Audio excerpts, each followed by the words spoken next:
요한은 여호와는 은혜로우시다 라고 하는 뜻을 가지고 있습니다. 성경에 보면 예수님의 가장 사랑받는 제자라고 요한이 설명되고 있지요. 근데 요한의 성격이 얼마나 급했던지 예수님께서 보아너게 우레의 아들들이라고 하는 그런 별명을 붙여주셨습니다. 복음을 열심히 증거하다가 반모섬에 유배를 받은 일이 있는데 그 후에 석방이 돼서 에베소 교회의 감독으로 살면서 예수님께서 십자가에서 분부하신 대로 예수님의 어머니를 모시고 살았던 제자가 요한입니다. 초대 교부들 가운데 폴리캅이나 이레네우스는 요한복음을 에베소에서 기록을 했다 이렇게 말하고 있고, 또 클레멘트라고 하는 교부는 사복음 가운데 요한복음을 가장 나중에 기록한 성경이다 라고 진술을 해주고 있습니다.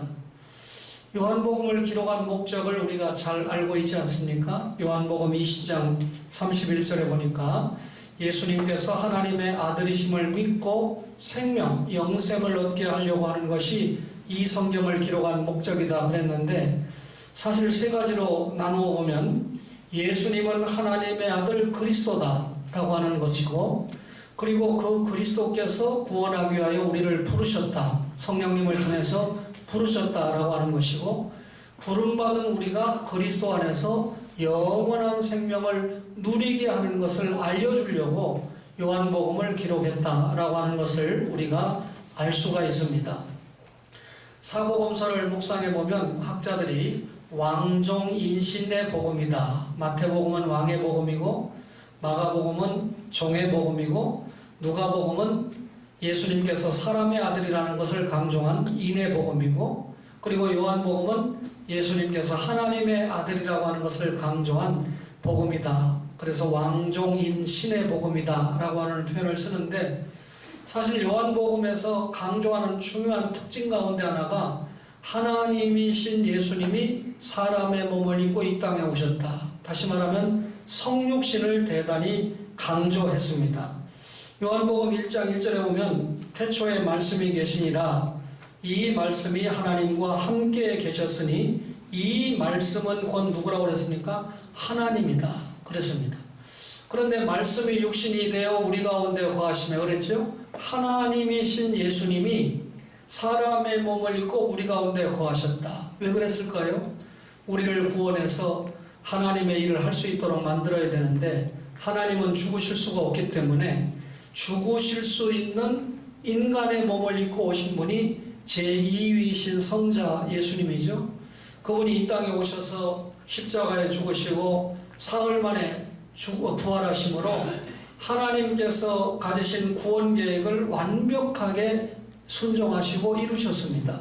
그래서 예수님께서 하늘과 땅과 그 가운데 모든 권세를 가지시고 성령님을 보내셔서 지금은 교회를 통해서 하늘 보좌에서 당신의 뜻을 펼쳐가시는 분이 예수님이다 라고 하는 사실을 요한복음이 가르쳐주고 있습니다. 오늘 여러분과 제가 요한복음 15장 1절로 비교적 길게 17절까지 교독을 해서 읽어봤는데, 본문 말씀은 예수님께서 지상에서 설교할 때 이 마지막 설교의 한 부분입니다. 요한복음 13장에서 예수님께서 최후의 만찬을 가지셨습니다. 그리고 14장부터 16장까지 그 자리에서 설교를 하시고, 그리고 17장에 가면 예수님께서 기도를 하시고, 18장에 가면 겟세마네 동산으로 예수님께서 올라가셨습니다. 이제 십자가를 짊어지는 수순을 밟고 계신 것이죠. 예수님께서 마지막 설교를 하셨다. 그렇다면 3년 동안 훈련을 받은 제자들이 그 예수님의 마지막 설교를 들을 때 감회가 대단히 깊었을 것입니다.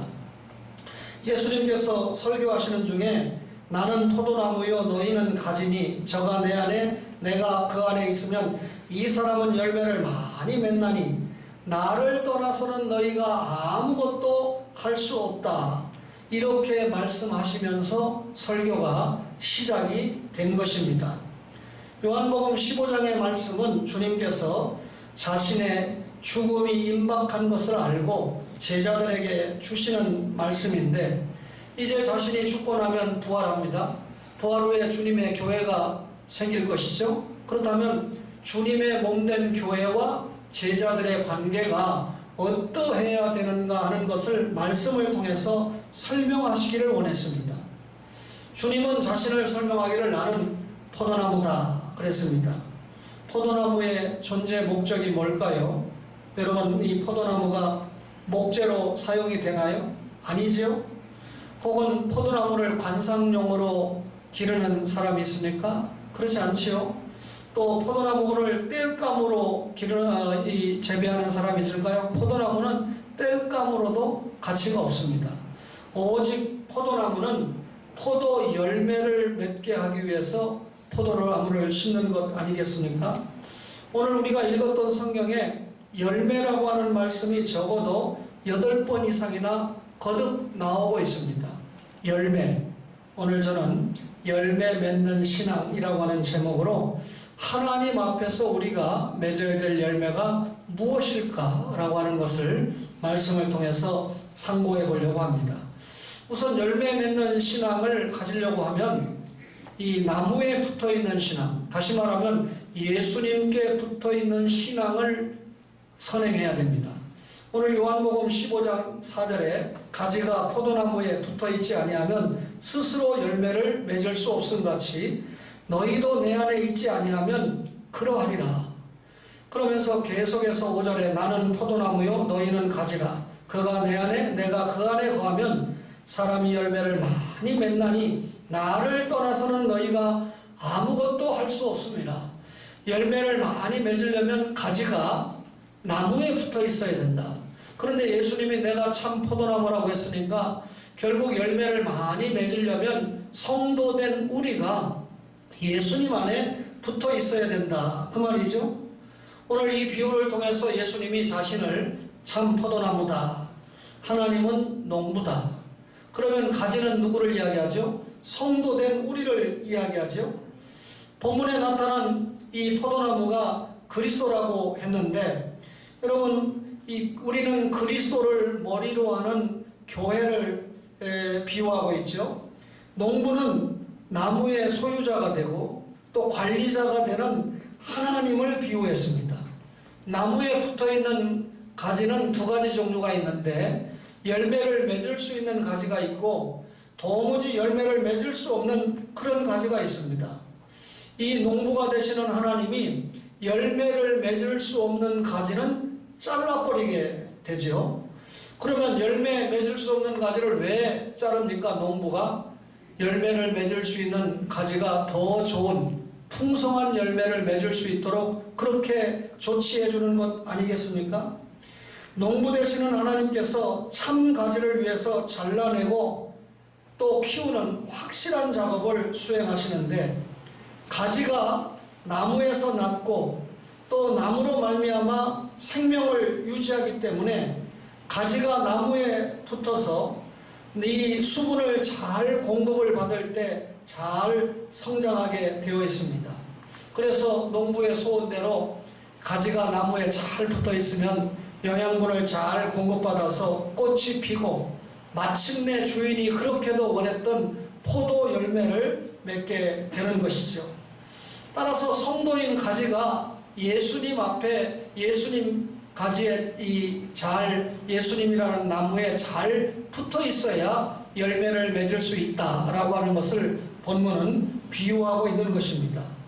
그런데 여러분과 제가 말씀을 들으면서 우선해야 될 것은 열매를 맺는 것이 우선이 아니고 뭐가 우선입니까? 주님 안에서 살기 위해서 그 가지에 붙어있는 노력을 하는 것이 선행되어야 된다라고 하는 것을 알 수가 있습니다. 가지가 이 나무둥지에 붙어있다. 우리가 예수님 안에 있다. 이 말은 예수님과 생명적인 관계를 하고 있다. 그 말이죠. 생명적인 관계를 한다는 말을 좀 더 쉽게 말하면 생명의 말씀 속에서 우리가 들어있고 생명의 말씀을 공급받으면서 살아가고 있다. 그래야 주님께서 원하시는 삶의 열매를 맺을 수 있다 그 말이죠. 우리가 생명의 근원이 되시는 예수님 안에서 생활해야 참된 열매를 맺을 수가 있습니다. 참된 열매라고 하는 것은 말 그대로 예수님께서 공급하시는 은혜를 통해서만 맺을 수 있는 것입니다. 어떤 사람이 천성이 좋아서 또 이 고도의 수양을 내서 열매를 맺을 수 있다 그렇게 말할 수 있을지 모르지만, 우리가 주 안에서 맺는 열매는 사람이 가지고 있는 천성이나 수양을 통해서 맺을 수 있는 것이 아니고 주님께서 주시는 생명의 역사를 통해서 열매를 맺을 수 있다 그 말이죠. 그리스도 안에 거하는 자들은 하나님께 대한 찬양이 뜨겁습니다. 또 그리스도를 증거하는 데 있어서도 열매가 잘 맺혀지게 되어 있습니다. 그런데 예수 믿는 신자가 열매를 맺을 때 신앙과 행위가 일치될 때 열매를 맺을 수 있죠. 따라서 신앙이 있다고 하는 성도들이 이 육신에서 일어나는 정욕을 잘 제어할 수 있어야 됩니다. 오늘 주목할 말씀 가운데 너희가 나를 떠나서는 아무것도 할 수 없다.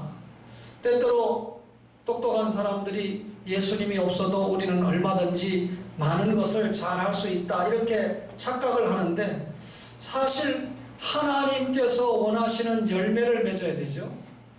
여러분 도둑놈이 용서하세요. 도둑질을 잘해서 돈 많이 벌었으면 도둑놈의 입장에서는 열매를 맺은 거 아닙니까? 그게 하나님이 원하시는 열매일까요? 아니잖아요.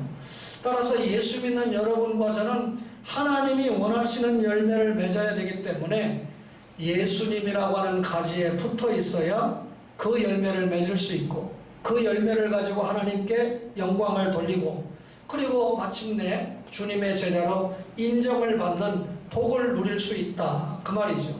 오늘 말씀을 전하는 목사나 말씀을 받고 있는 초원의 모든 가족들이 예수님께 붙어있는 신앙을 끝까지 견지하시기를 주님의 이름으로 간절히 바랍니다. 주님께 붙어 있습니다. 그러면 좀 더 영적으로 주님의 사랑 안에 거하는 신앙이 될 때 열매 맺는 신앙이 될 수 있어요. 요한복음 15장 9절에 아버지께서 나를 사랑하신 것 같이 나도 너희를 사랑하였으니 나의 사랑 안에 거하라 그랬습니다. 오늘 이 요한복음 15장 10절에 보면 주님께서는 주님의 사랑 안에 거하는 조건을 지적을 하시는데, 내가 아버지의 계명을 지켜 그의 사랑 안에 거한 것 같이, 그러니까 예수님이 하나님께서 주신 계명 완전하게 순종해서 그 사랑 안에 거한 것 같이 너희도 내 계명을 지키면 내 사랑 안에 거한다. 우리가 주님께서 주신 계명을 지키면 주님의 사랑 안에 거할 수 있다고 말씀하시죠. 내 사랑 안에 너희가 거하고 싶으면 내 계명을 지켜야 된다 그 말입니다. 성경에서 계명이라고 하는 것은 일반적으로 모세의 율법을 가리키는데, 예수님은 지금 나의 계명이다, 모세의 계명에 대해서 나의 계명을 설명하면서 그 나의 계명은 그리스도의 사랑에 준하는 새 계명이다. 새 계명을 말씀하죠. 12절에 뭐라고 그럽니까? 내 계명은 곧 내가 너희를 사랑한 것 같이 너희도 서로 사랑하라 하는 이것이니라. 그러면 주님께서 주시는 새 계명의 내용이 무엇입니까? 내가 너희를 사랑한 것 같이 너희도 서로 사랑하는 것이다. 그렇다면 우리가 주의 사랑 안에 거하는 조건이 뭘까요? 어떻게 하면 주님의 사랑 안에 거할 수 있을까요? 주님이 주신 계명을 지켜야 됩니다. 신구약 66권의 말씀을 지켜야 된다는 말이죠. 그리고 그 계명의 핵심적인 내용이 서로 사랑하는 것입니다. 결국은 주님이 우리를 사랑한 것 같이 성도와 성도 간에 서로 사랑하는 것이 주님의 사랑 안에 거하는 조건이 된다는 것이죠. 신자들은 계명대로 행함으로써 하나님께서 얼마나 죄인들에 대해서 그 진노를 참으시는 것을 알 수가 있습니다.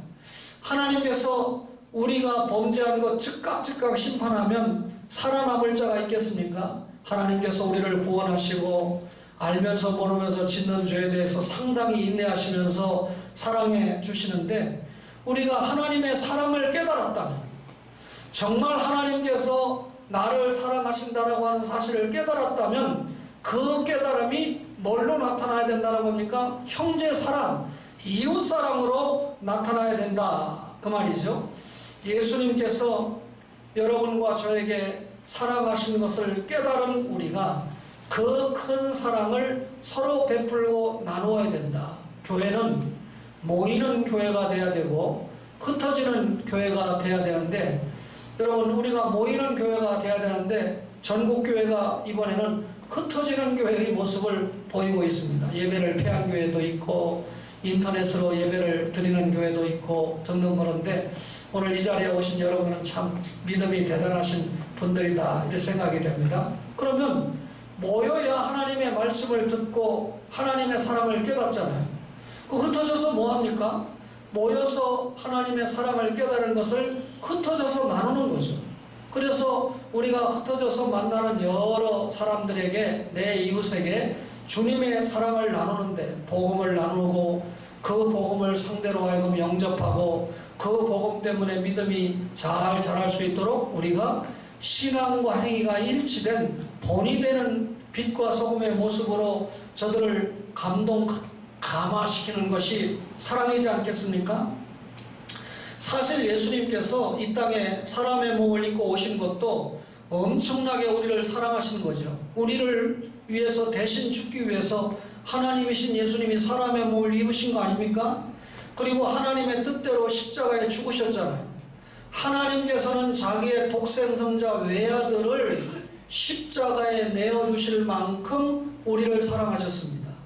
일찍이 아브라함이 이삭을 바치라고 했을 때 그 이삭이 얼마나 자기에게 귀중한 존재입니까? 그렇죠? 그런데 그 이삭을 바칠 때, 야, 내가 이 이삭을 바치라고 하니까 정말 죽을 노릇이다 라고 하는 생각을 할 때, 예고받은 대로 하나님이 그 예수 아들을 십자가에 우리 죄 때문에 내놓는 것이 얼마나 우리를 극진하게 사랑했으면 독생성자를 아낌없이 내놓는가를 깨닫는 과정이라고 제가 말씀을 드린 적이 있습니다. 여러분, 예수님께서 이 땅에 오셨는데 그냥 단순히 십자가에 죽으셨다 이것만 기억하는 것이 아니라 사실 병든 자를 고쳐주셨습니다. 그리고 예수님께서 배가 고픈 자들을 긍휼히 여기셔서 또 배고픈 자들을 먹여주셨습니다. 목마른 자의 갈증을 해소해 주셨습니다. 사람들은 외면하는 과부와 고아, 나그네의 친구가 되어주셨습니다. 죄인의 친구가 되어주셨습니다. 그만큼 예수님은 이 땅에 오셔서 하나님이 요구하신 대로 우리를 사랑하셨습니다. 그런데 우리가 먼저 하나님을 사랑하는 것이 아니고 하나님이 먼저 우리를 사랑했다고 요한일서 4장 19절에 그렇게 말씀을 하고 있죠. 때문에 예수님의 사랑을 통해서 하나님의 사랑을 받은 사람만 하나님의 사랑을 전할 수 있습니다. 예수 믿는 사람은 이 하나님의 계획대로 예수 믿고 내 죄 용서받았다, 지옥 갈 죄가 지옥 갈 사람이 아니고 천국 갈 사람이 되었다. 그리고 이 땅에서 얼마든지 하나님 나라 일을 할 수 있는 일꾼으로 회복되었다는 그 엄청난 사랑을 깨닫게 됩니다. 여러분, 사랑을 받은 사람이 사랑을 많이 베풀게 돼 있죠. 남을 사랑하는 자는 율법을 다 이루었다고 로마서 12장 8절에 기록하고 있습니다. 사랑은 율법의 완성이라는 것입니다. 따라서 성도들이 신실한 사랑을 베풀어서 자신이 그리스도에 속한 자라는 사실을 알려야 됩니다. 예수 믿는 신자가 이웃에게 신실한 주님의 사랑을 전해주므로 반대로 나는 그리스도 안에, 그리스도 사랑 안에 머물고 있는 사람이다 라고 하는 것을 알려주어야 된다라고 하는 것이죠. 따라서 여러분, 우리가 그 사랑의 깊이와 넓이가 주님의 사랑처럼 깊어지고 넓어질 수 있도록 부단히 훈련해야 됩니다. 예수님께서 오늘 우리에게 종이 아니고 친구라고 말씀을 했잖아요. 종에게는 말 못할 게 많지만 진정한 친구에게는 사실 자기 아내에게 말 못할 것도, 자기 남편에게 말 못할 것도 친구에게는 말하는 경우가 많습니다. 주님이 우리의 친구다. 친구인 우리를 위해서 목숨을 내어 주셨습니다. 그러면서 주님이 친구를 위해서 목숨을 내어놓는 사랑이 가장 큰 사랑이다. 형제들을 위하여 목숨을 버리는 것이 마땅하도다. 요한일서 3장 16절에 예수님께서 그렇게 말씀했습니다. 그러면 여러분과 저에게 정말 친구를 위해서 목숨을 다 버려라 이런 말씀인가요? 아닙니다. 친구를 위해서 목숨을 버릴 만큼 친구를 사랑해야 된다라고 하는 사랑의 행위를 강조하시는 말씀이죠. 예수 믿는 성도들이 주의 계명을 지키고 형제를 사랑하는 것은 하나님의 은혜를 깨달은 결과입니다. 하나님이 말씀을 통해서 주시는 은혜를 깨달은 사람만이 주님의 계명을 지키게 돼 있고, 또 주님의 계명을 지키는 사람이 형제를 사랑하게 돼 있다는 것이죠. 따라서 주님의 은혜를 깨닫고 형제를 사랑하는 사람은 나름대로 자기 자신이 신앙이 있다라고 하는 긍지를 가질 수 있는 귀한 일입니다. 사실 주님의 말씀대로 사는 것이 참 부담스럽죠. 그렇죠? 예, 믿음이 없는 가족이 신천지 교회 가가지고 다 그렇게 확진 환자가 돼가지고 이렇게 죽는 사람이 4번째 죽은 사람이 오늘 주일에 생겼어요. 그런데 교회 가면 무슨 일이 생길 줄 알고 교회 가지 말아라 한마디 하면 또 이렇게 주저앉게 되잖아요. 참 교회 다니는 게 부담스럽고, 또 교회 다니는 일이 제약도 많고, 때로는 또 귀찮게 생각하는 사람들도 더러 있습니다. 그러나 오히려 우리가 계명을 지킴으로 말미암아 형제를 사랑하게 되는 수준까지 신앙이 성장해야 됩니다. 여러분, 교회 왜 다니느냐? 그러면 예수 믿고 구원받기 위해서 맞는 말이죠. 그러나 좀 더 수준 있는 사람은 교회 왜 다니느냐? 그러면 형제를 사랑하기 위해서. 그러면 아니, 예수 믿고 구원받는 건 어디가? 그건 당연한 거고. 그렇죠? 제가 지난번에 논문 발표에서 우리 주기철 목사님의 삼손론을 발표하면서 그분이 한국 교회를 위해서, 신학교를 위해서 순교하는 것이 아니라 나는 내 믿음을 지키기 위해서 순교한 것이다 할 때 이 발제자가 저지만 패널, 그러니까 좌장이라고 그러죠. 여러 가지 복잡한 질문을 했는데 그 중에 하나가 이 주기철 목사님이 이단을 왜 그렇게 많이 언급을 했느냐 등등 여러 질문을 했는데, 제가 여러 가지 대답한 것 가운데 야고보 성경을 가지고 대답을 했습니다. 야고보가 행함이 없는 믿음이 죽은 믿음이라고 그랬는데, 그러면 여러분 행함이 없으면 구원받을 수 없는 그 말이 아니고 예수 믿으면 구원받는 건 당연한 거고, 야고보는 그건 당연한 거고, 예수 믿고 구원받았으면 행함이 있다라고 해야 된다, 이걸 강조한 거잖아요. 마르틴 루터가 교회 개혁을 할 때 칭의론을 굉장히 강조했어요. 예수 믿으면 구원받는다. 천주교가 면죄부 팔아먹고 딴짓을 많이 하니까 예수 믿어야 구원받아, 이걸 엄청나게 강조했습니다. 그런데 칼빈은 예수 믿어야 구원받는다는 말 거의 안 했어요. 예수 믿고 구원받은 사람은 이렇게 살아야 된다, 성화론을 엄청나게 강조했습니다. 그러니까 또 공격하는 사람이 칼빈이 예수 믿어야 구원받는다는 거 강조 안 했다고 그렇게 하지만, 칼빈이 예수 믿고 구원받는 건 당연한 거고, 그리고 예수 믿고 구원받은 사람은 당연한 데서 끝나지 않고 생활로 열매를 맺어야 된다라고 하는 성화를 강조했습니다. 여러분, 우리가 주님의 사랑 안에 거하는 신앙이 될 때, 주님의 사랑 안에 거한다는 말이 무슨 말이죠? 주님이 나를 사랑해서 우리가 사랑을 받은 것을, 내가 너희를 사랑하는 것 같이 너희도 서로 사랑하라. 이웃을 사랑하는 신앙을 가질 때 그것이 열매 맺는 신앙을 가질 수 있다, 그 말이죠. 그러면 예수님에게 붙어 있고 예수님의 사랑 안에 거하면 결국 열매 맺는 신앙이 뭡니까? 하나님께 영광 돌려드리는 신앙입니다. 요한복음 15장 8절에 너희가 열매를 많이 맺으면 내 아버지께서 영광을 받으실 것이요 너희는 내 제자가 되리라 그랬잖아요. 여러분, 가지가 열매를 맺는 이유는 누구를 즐겁게 하기 위해서? 농부인 하나님을 즐겁게 하기 위해서. 포도 열매가 많이 맺혀지면 주인이 기뻐할 것 아닙니까? 예수 믿는 신자가 우리인데 우리가 열매를 많이 맺는 것은 하나님의 영광을 위해서입니다. 하나님께서 영광을 우리가 열매를 많이 맺으면 받으실 거 아닙니까?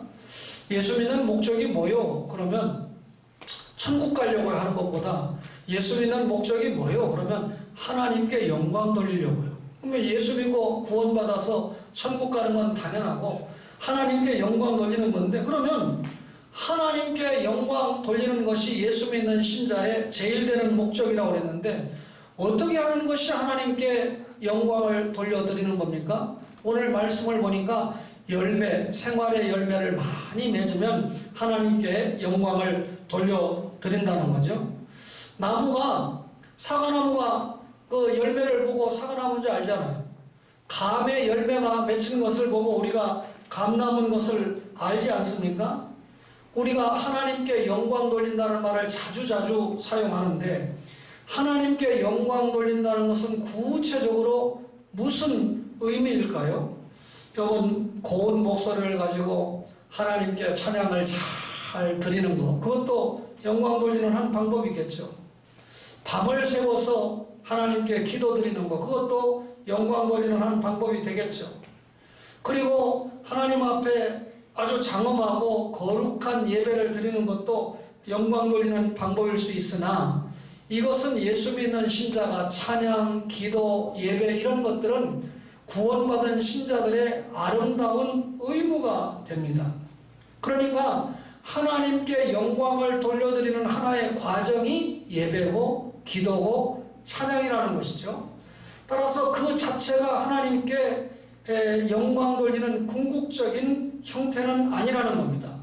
오늘 본문에 보니까 예수님께서 너희가 열매를 많이 맺으면 내 아버지께서 영광을 받으실 것이요 그랬습니다.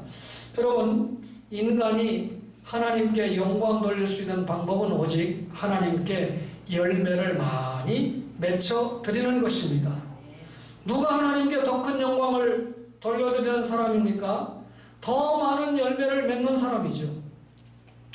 기도하고 찬양을 드리고 거룩하게 예배드리는 것은 그 자체가 목적이어서가 아니라 맺어야 할 열매가 있기 때문입니다. 예배를 통해서, 찬양을 통해서, 기도를 통해서 나타날 열매가 있다는 것이죠. 여러분, 길이요 진리요 생명이신 예수 그리스도를 믿는 자마다 영생을 얻고 또 하나님의 자녀가 되는 권세를 얻습니다. 이것이 우리에게 주신 하나님의 약속이죠. 그것이 복음의 핵심이죠. 그러나 그들이 다 예수 그리스도의 제자가 되는 것은 아닙니다. 자칭 제자라고 하지만 우리가 볼 때 저 사람이 정말 주님의 제자일까? 여러분, 예수 믿고 우리가 죄 용서 받으면 그 다음에 어떻게 됩니까? 하나님 나라 일꾼으로 회복이 돼야 됩니다. 예수 믿고 구원은 받았다고 하는데 도무지 하나님의 나라의 일꾼은 아닌 것 같아요.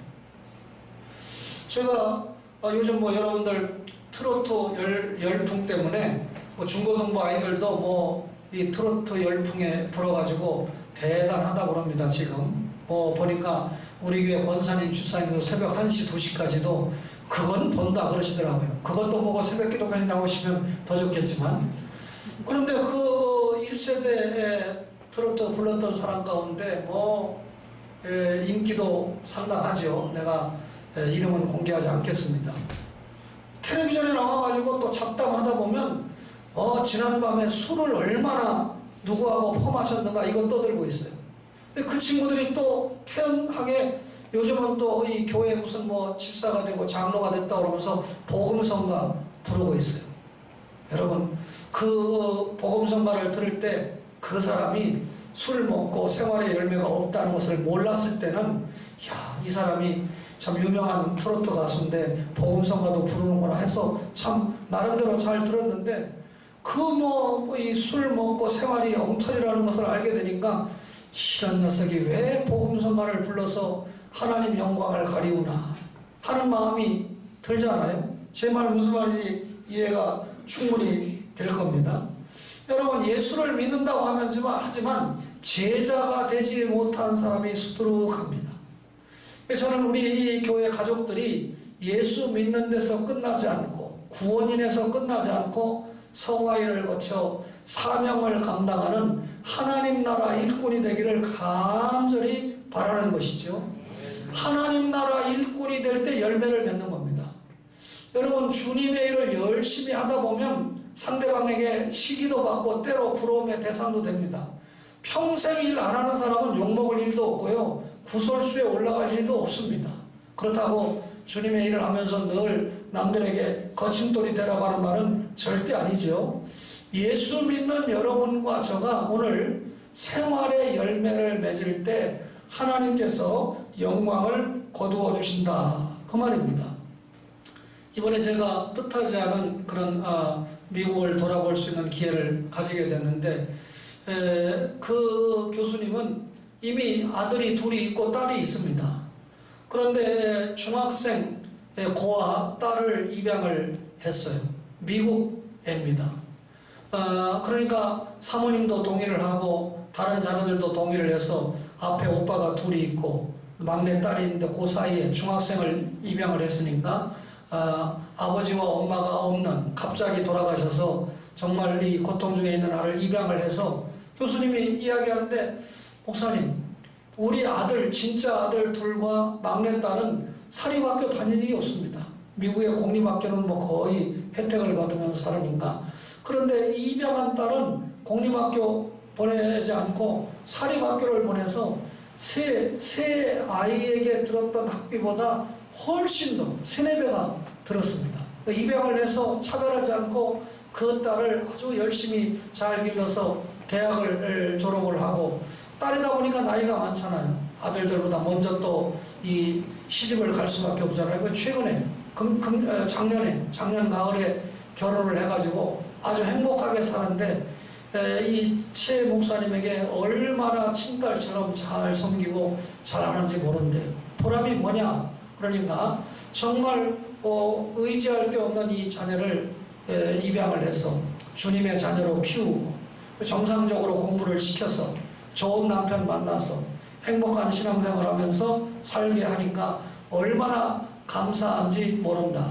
오빠들도 또 여동생도 아주 친형제처럼 그렇게 잘 지내고 있다고 합니다. 참 귀한 일이다 생각이 됐어요. 저도 사실 얼마 전에 자녀를 하나 입양을 하려고 그랬다가 아들이 그때 19살인가 그랬어요. 그러니까 입양을 하면 자기가 아빠고 저는 할아버지이기 때문에 좀 곤란하다. 그래서 입양을 하지 못했지만 입양에 준하는 좋은 학생들을 밀어주는데 최선을 다해보려고 애를 쓰고 있습니다. 한 학생이 저에게 구구절절히 편지를 써가지고 일반 대학에서 강의를 하는데 그 학생 가운데 교수님을 아빠라고 할 정도의 이 제자를 길러냈으니까 정말 교수님은 대단하신 분이다. 우리 학교에 꼭 필요한 분이다. 이런 편지를 아주 장황하게 써보낸 친구가 있더라고요. 참 나름대로 보람이 됐습니다. 하나님께서 주시는 은혜라고 생각을 합니다. 오늘 여러분과 제가 이런 설교를 들으면서 이건 다른 누구에게 해당되는 것이 아니고요, 여러분과 제가 스스로 열매를 맺어야 됩니다. 하나님께서 우리의 말로 영광 받으시는 분이 아닙니다. 찬양과 예배만으로 영광 받으시는 분이 아닙니다. 하나님께서 오늘 열매 맺는 신앙 영광을 받으시는 것은 여러분과 저의 삶의 예배, 다시 말하면 삶을 통한 열매를 통해서 영광을 받으시는 분이다, 그 말이죠.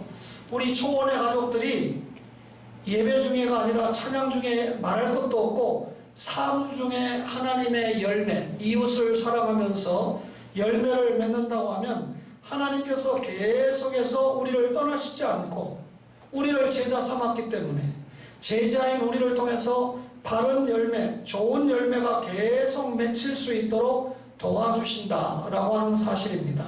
사랑하는 초원의 가족 여러분, 요한복음 15장의 말씀을 다시 한번 상고하면서 하나님께서 그렇게 원하시는 삶의 열매를 맺음으로 하나님께 영광 돌려드리는 초원의 가족들, 주님의 친구, 주님의 제자가 되시기를 간절히 바랍니다.